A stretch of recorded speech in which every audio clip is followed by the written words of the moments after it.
Allô Vincent, Allô, J. ça va bien? Ça va bien, très bien? Yes! Aujourd'hui, un petit cours sur ampérage, voltage. Je suis toute mêlée là-dedans. Là. Oui. Donne-moi un petit cours 101 pour me démêler. Ben, dans les batteries de Watt, on retrouve deux types de batteries, ben, trois types de batteries. On va avoir de la 12 volts, on va avoir de la 12 volts au lithium, c'est une petite pile, là. Puis on va retrouver de la 20 volts et de la 60 volts. Donc on a trois types de voltage. Puis quand on parle de voltage, on parle tout le temps de puissance. C'est la force que la batterie va avoir. Donc plus qu'on a du voltage, plus qu'on a de la puissance. Donc un outil 60 volts va être beaucoup plus puissant qu'un outil 20 volts, va donner plus d'énergie. OK. Mais quand on parle d'ampérage, on parle du réservoir. On peut prendre ça comme un réservoir d'essence.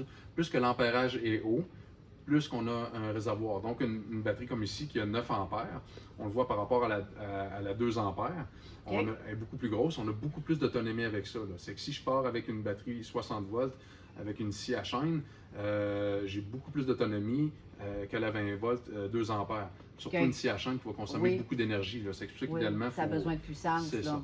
Puis, il faut savoir que le 60 volts va fonctionner seulement dans les outils 60.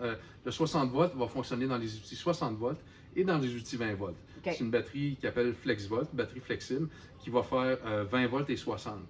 Donc, si je la mets sur un outil 20 volts, ça va fonctionner quand même, mais on ne devient pas avec un outil 60 volts. Ça reste un outil 20 volts, mais on a beaucoup plus Ça va d'ampérage. durer plus longtemps. Elle va durer plus longtemps parce que c'est comme s'il y avait trois rangées de cellules de 20 volts. Donc, pour sur le 60 volts, elle va se brancher en série. Avec 20 volts plus 20 volts plus 20 volts, elle va faire 60 volts. Et quand on la met sur un outil 20 volts, elle va donner 20 volts, elle va se brancher en parallèle, puis on va avoir beaucoup plus d'ampérage, on va avoir 9 ampères. J'ai une question niaiseuse. Oui. Plus ta batterie est grosse, es-tu plus tout le temps plus forte? Tu sais, on peut-tu dire, là, si je vois une petite batterie comme ça puis une grosse batterie comme ça, c'est sûr que la plus grosse, elle va me durer plus longtemps et elle pourra être plus forte? Oui, tu as raison, parce qu'habituellement, quand on parle d'ampérage, tantôt j'ai dit que c'est un réservoir d'essence, on peut comparer ça à un réservoir d'essence. Donc, l'ampérage d'une 2 ampères, parce qu'on a aussi, là, on a une 60 volts, mais on a de la 20 volts avec 10 ampères. Donc, OK. la 20 volts 10 ampères est à peu près de la même grosseur que la 60 volts. OK. Puis, on a beaucoup plus d'autonomie parce que la Ouais. batterie est plus grosse que la 2 ampères. Ben, prenons un exemple ici, on a une 5 ampères.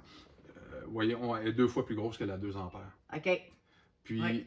la seule chose qui va changer, c'est que la batterie 20 volts, la batterie 20 volts ne peut pas aller sur du 60 volts parce que l'outil 60 volts Ouais. nous demande d'avoir d'énergie. On parlait Je de puissance tantôt, il nous demande la puissance 60 volts. Donc, la 20 volts ne peut pas aller sur 60 volts. Mais la 60 volts peut aller sur le 20, OK. comme on vient de faire ici, ou sur l'outil 60 volts. C'est bon. Ouais. Ah, parfait. Ben, merci. Bienvenue.